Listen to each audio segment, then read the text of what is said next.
This is going to be our first video in chapter 16, and 16 is on temperature and heat, and over the next 3 chapters we're going to be focusing on thermodynamics. Alright, so first we're going to talk a little bit about temperature and what that means for heat transfer.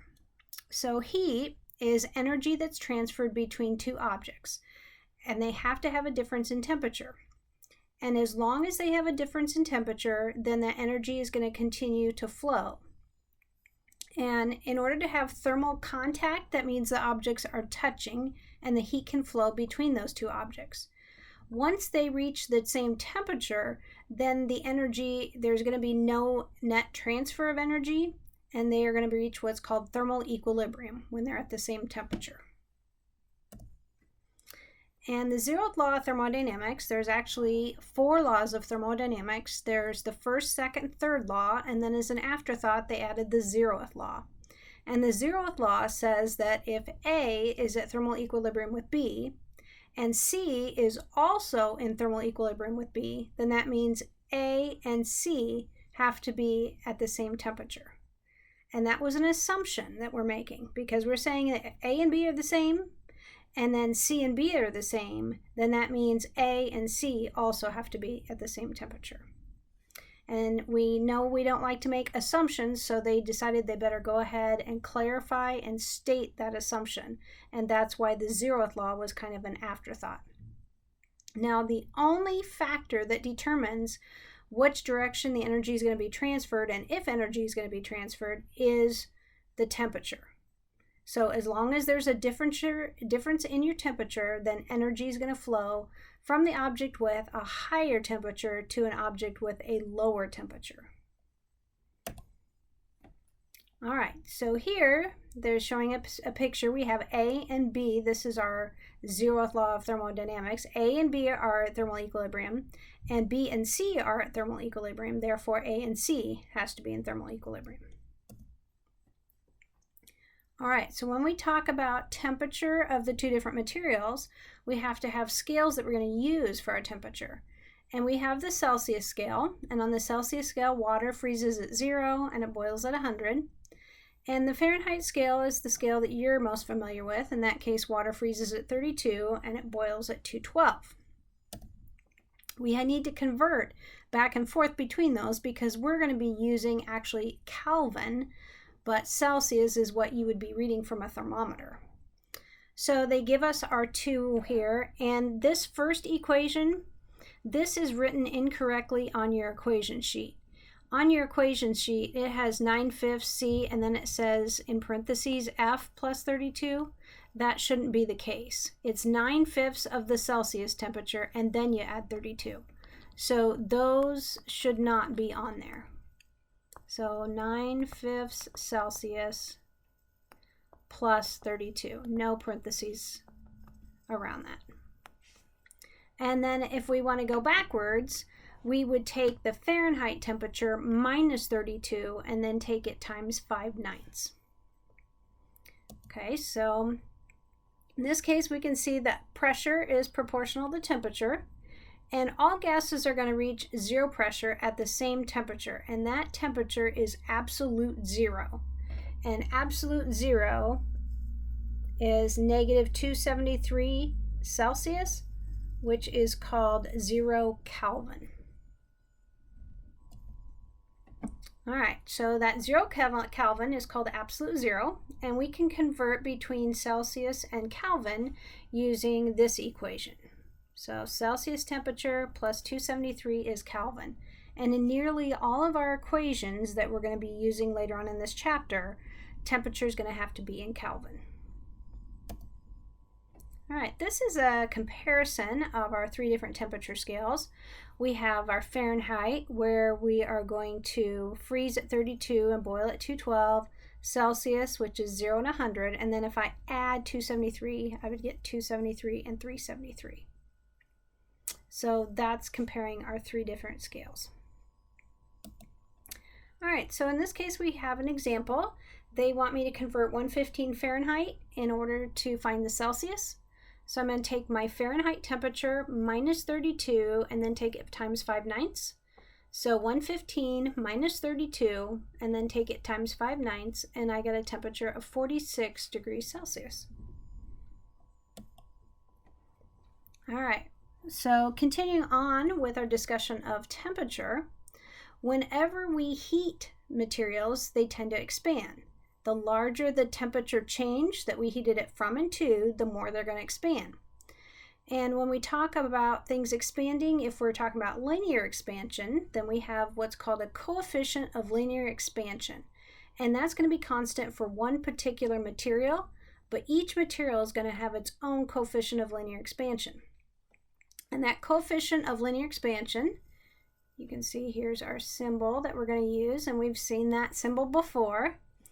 So if I want to find the change in length of a material, I'm going to take that coefficient of linear expansion times the original length, so this L0, this is the original length, times my change in temperature. And that change in temperature is going to have to be in Kelvin. So you can't use your Celsius. All right, so here's a table out of your book that has the different coefficients of linear expansion. You'll want to refer to that when you're doing problems so that you choose the right one.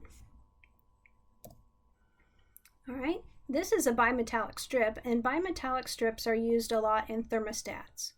So it has two different metals, and those two different metals are going to have different coefficients of thermal expansion or their linear expansion. So that means if one of them changes rate, if it heats up at a different rate than another one, then it's going to cause it to bend. So in this case, you can see that I'm cooling it down, and as I cool it down, B, it's being attracted more toward B. So B is not changing as much as A. So it's going to cause it to bend. And if you would think about having, like in a case of a thermostat, we have like a little switch on either side of this strip. So if it bends more toward B, then it's going to hit the strip and it's going to say, oh my, it's too cold. So that's going to cause your furnace to kick on and heat it back up. And if this bimetallic strip bends the other way, what happens there is then it gets too hot and it's going to shut the furnace off. So these bimetallic strips are used a lot in thermostats. Okay, so here we have an example. We have a vinyl siding for a house is installed on a day when the temperature is 15.6. If the coefficient of thermal expansion is 55.8 times 10 to the negative 6th, how much room does the installer need to leave for an expansion of a 3.66 meter long panel if the temperature could get up to 48.9 degrees Celsius? So I'm going to use that equation that we had a couple slides ago. I'm going to put in my coefficient of linear expansion, the 55.8 times 10 to the negative 6th. I'm going to take that times my original length of my panel, which is 3.66, times my temperature change. So I took the two temperatures that I was given. I converted both of those to Kelvin by taking Celsius plus 273 equals Kelvin. So I have both of those converted to Kelvin. So I'm going to subtract those and then multiply by the other two numbers. And I got 0.00680 meters.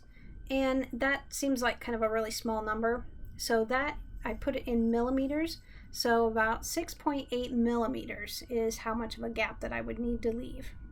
And that's to ensure I need a gap there so when they expand, they don't hit each other and cause the vinyl siding in order to buckle up and it will kind of wave. Okay, so if they can expand linearly, that means they could also expand in area. So for area, the change in the area is approximately equal to, most of the time we're going to be using, there is a coefficient of area expansion, but most of the time we just use that that coefficient of linear expansion. We're going to take it times 2, if you think about figuring area, my original area, and then my temperature change. Okay, so we have an aluminum cylinder and it has a diameter of 96 millimeters at 20 degrees Celsius. And I want to know what is the new diameter when the temperature is 119. So there's that equation that we saw in the last slide. And since this is a cylinder, the area is going to be pi r squared. So 2 times, I looked up the coefficient of linear expansion for aluminum that we had several slides ago, and it's 24 times 10 to the negative 6th. Then I'm going to take pi times r squared. So I took the 96 millimeters. I have to convert that into meters, so move it over 3.096. And then since that's a diameter, I had to divide by 2 to get my radius. So there's that radius squared. And then I took both of these temperatures and converted those into Kelvin. So then I took the difference in those temperatures times pi r squared times my coefficient of linear expansion times 2. And I got that the change in area is going to be this really, really small number. Now that isn't telling me what my final diameter is going to be. So if that's the change in area, I need to go ahead and add in what my area was initially. And because it's on the other side here, because that change in area, it would be the final minus the initial. So if I move this over to the other side, that's what I did here. So here's my original change in area. Here's pi r squared minus, there's my initial amount. So I added that to my change in area. And that gets me that pi r squared equals that number. So I went ahead and divided by pi and then square root it to get r. So this is going to be what it's going to expand to. Now the diameter is 2 times that value. So I took it times 2 and got this, and then converted it back to millimeters. So it went from 96 to 96.23. So not a really big change there for my aluminum. Now we can also have volume expansion. So for a volume, we take 3 times that coefficient of linear expansion times the original volume times the change in temperature. Now there is a chart that we can look up the expansion constant for volumes, and that uses beta here instead of alpha. So there is another chart that we can look at. Instead of taking 3 times my coefficient of linear expansion, I can use the coefficient of volume expansion, which is beta. And I'll show you that in another slide. So this is the change in volume. This is going to be beta times the original volume times my temperature change in Kelvin. So here is that chart, and these are the betas. So instead of using 3 times alpha, you could use the beta. If you didn't have a beta, you would take 3 times your alpha. All right, and this is talking about the thermal expansion of water. So in this case, we can see for water that the density is going to change, and we're just looking at a very narrow region here. We're looking at a temperature of 0 up to 8 degrees Celsius. So you can see that when we are at 0 degrees Celsius, that we are at the freezing point, and that means it has a very low density. And since it has a low density, it's less dense than the water, and it's going to float on top of the water.